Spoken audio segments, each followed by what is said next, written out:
is Florida Natural Farming at Frog Valley Tropical Fruit Farm.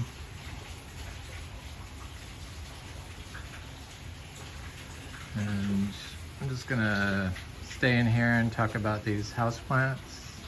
I want to talk about photosynthesis, a little bit about pollution, and stomatal conduction. So stomatal conduction is the gases flowing in and out of the stomata on the leaf of your plants. And fungi, I guess I want to talk about, because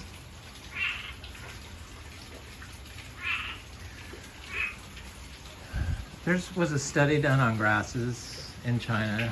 Study in China. It was in Frontiers magazine, or Frontiers, and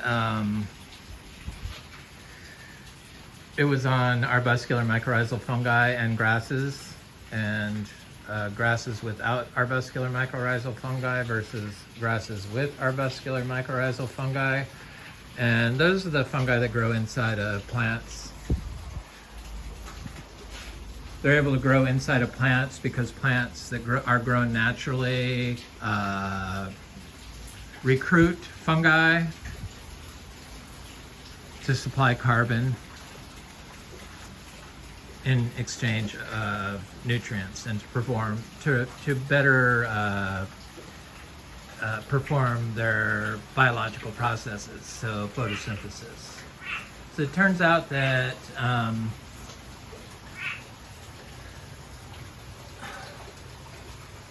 love these philodendrons. This is Philodendron Nangar itens. Not Selgar itens. Nangar itens. I think I was calling it Selgar itens. Oh well, who cares? That was too many plants. Anyway, so photosynthesis, it improves photosynthesis. The arbuscular mycorrhizal in grasses increase stomatal conductance and enlarge leaf size and hold more moisture in the leaves of the plants that have the fungi growing in them.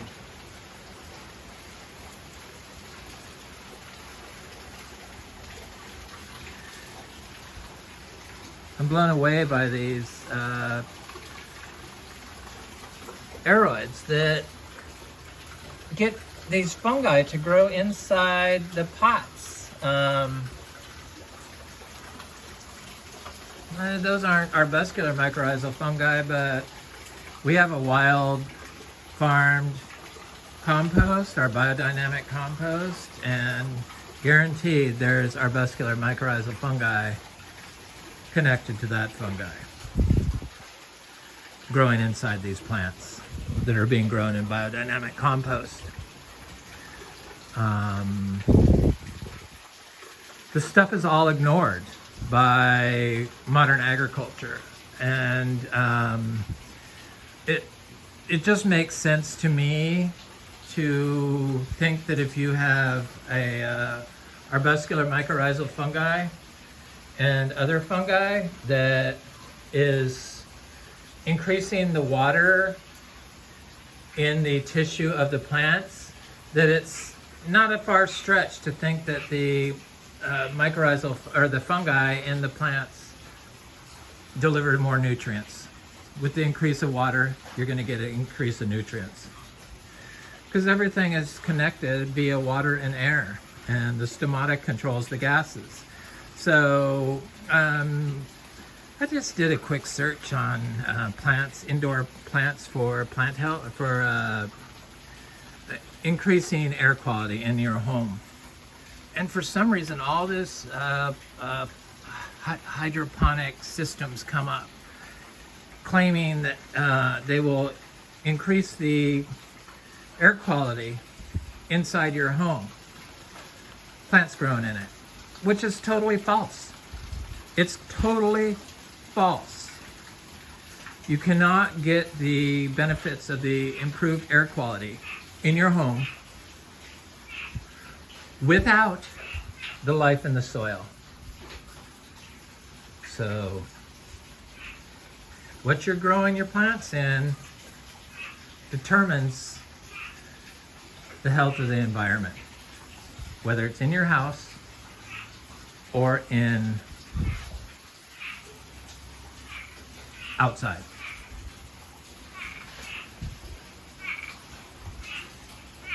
I'm so glad everything's getting put together and they're discovering,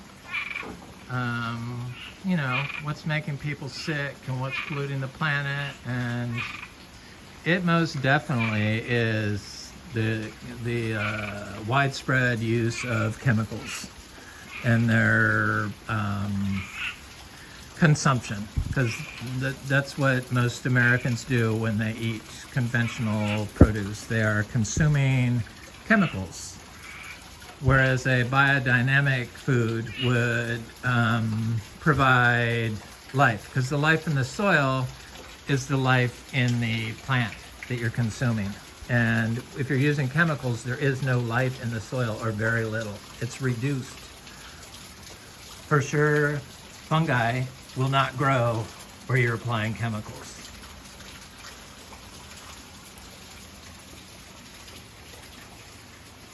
If you're applying them indoors in a hydroponic system, and you have rocks and everything else in your growing medium, those chemicals and rocks grind together every time you're moved, every time you disturb it, and they get released. Their VOCs get released into the your room. And so a lot of these chemicals are made with toxic heavy metals, and that gets released into the environment that they're being grown in. I'm just surprised that people have industrial hydroponic systems set up inside their house to grow these gorgeous plants that obviously do well growing with fungi. The reason why you have fungal issues is because you use a chemical. They make plants sick. They uptake all the nutrients rather than the correct ones. When you have life in the soil, they deliver the correct amount of nutrients to the plant that your plant needs.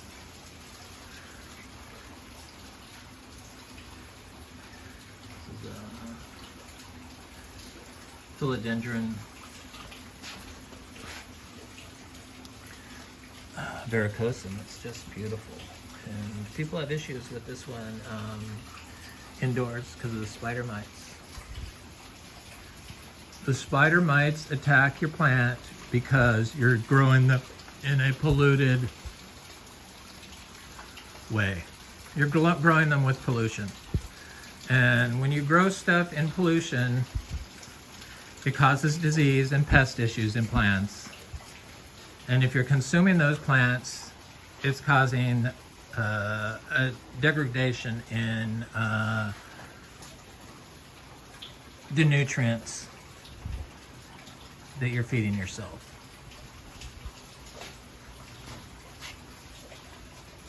Just gonna have to sue these oil companies to take the chemicals out of our environment. Sue them and have them finance an alternative clean source. I mean, they're worth a lot of money. I'm surely they could finance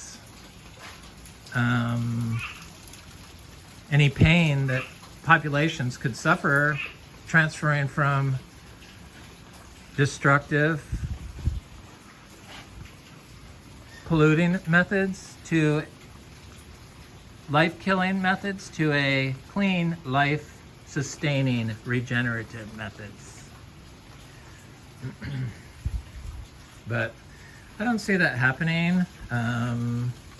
People just are distracted by pretty pictures, and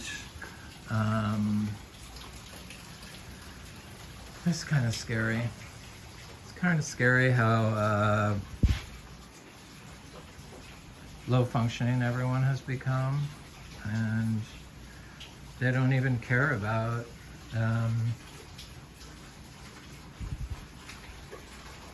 what they're doing that's causing the death of manatees in the Indian River Lagoon here in Florida. People just don't care. So this is my newest plant. It's an epiprenum pinnatum, you know, in the same family as pothos, but this one is like a has holes in it like the Monstera, and then it turns into big flames. It's got good variegation on the older leaves. There's some of the holes. And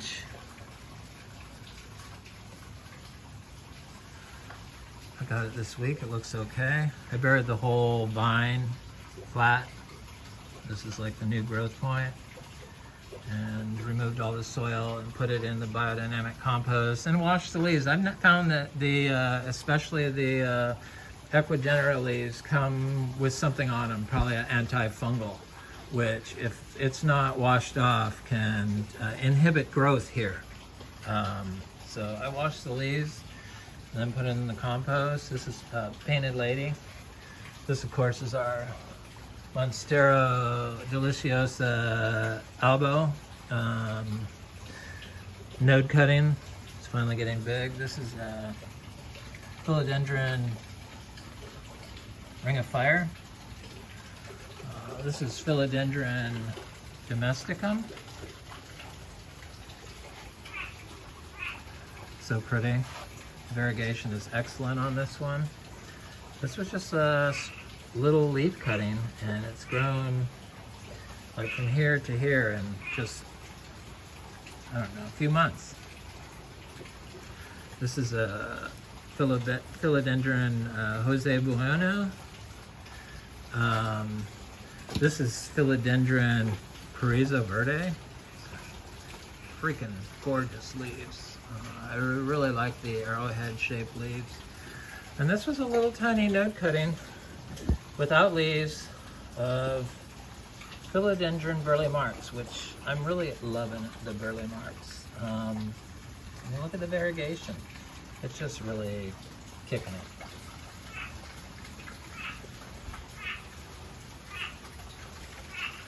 This, of course, is our fern cacti we grow. Very large, long-leafed version. This is a Philodendron giganteum marble, and I can see that the variegation is going to be quite good on this. This area gets morning sun, and it's a little filtered by this cassava variegata I have out here. You can see the rains have started, and this is what Florida does in the winter or in the summer for 6 months. Look at the mushroom in this Philodendron maximum. So these mushrooms, they don't grow in my pots outside with the trees in them, but they grow in with these aroids. The same compost. It's very bizarre that they choose to grow inside these aroids. This is, look at how dark that stem is. This is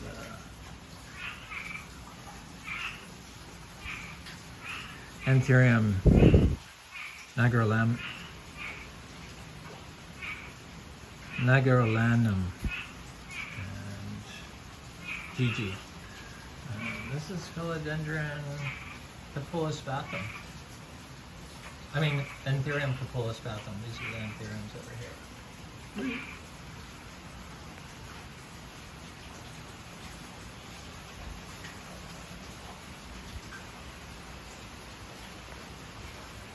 This is Anthurium longus elobum.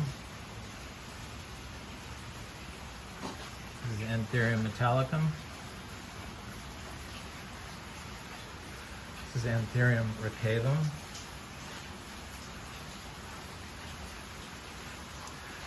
our newest Antherium luteri. It's got a new growth point starting.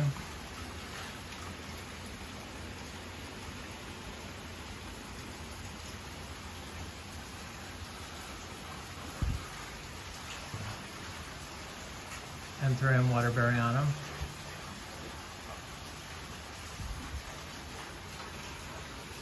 This is a new leaf on Anthurium pseudospectabile. It's a new leaf on Anthurium querulans. It's a new leaf on Anthurium decipiens.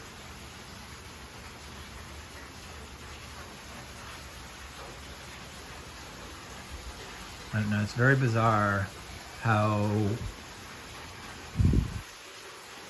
the petroleum industry completely hoodwinked everyone into believing that you need their chemicals to grow plants, which nothing can be further from the truth. You use the chemicals to destroy life. Plants grow without the chemicals.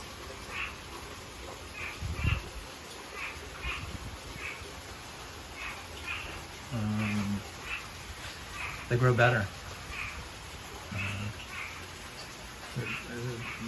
Plants today are growing at 15% of their capacity, and that's due to the chemicals.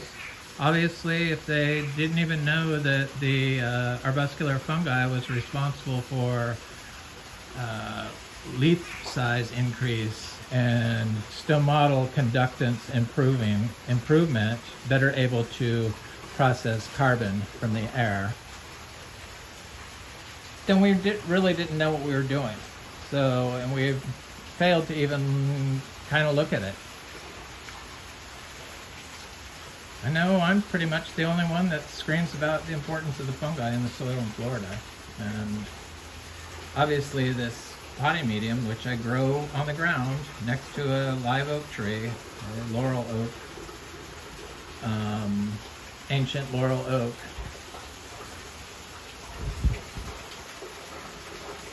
has fungi in it. Anyway, I just wanted to talk a little bit about my houseplants and trying to get people to wake up. The use of chemicals, what it's doing, what it's causing, disease and sickness, and death, and how it's not even necessary. There's a better way. And we have so much fruit. These little, we are a rare tropical biodynamic certified tropical fruit farm, and we got these little African mangosteens. Pretty much a never-ending supply now. And we sell the seeds for $5 each.